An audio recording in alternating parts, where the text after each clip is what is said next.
సర్వభూమికి Asia పర్వతం సంతోషమైన రమ్య నగరం. సర్వభూమికి ఆసియా పర్వతం సంతోషమైన రమ్య నగరం.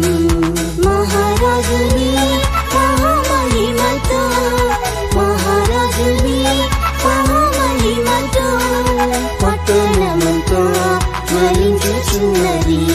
ఆ పట్టణమంతా జ్వలించుచున్నది. యెహోవా సీయోను ఏర్పరచి నివాస స్థలముగా కోరుకొని. యెహోవా సీయోను ఏర్పరచి నివాస స్థలముగా కోరుకొని. సీయోనులో జన్మించే ధన్యులు, సీయోనులో జన్మించే ధన్యులు. మా ఊటలు నీవే అని పాడు.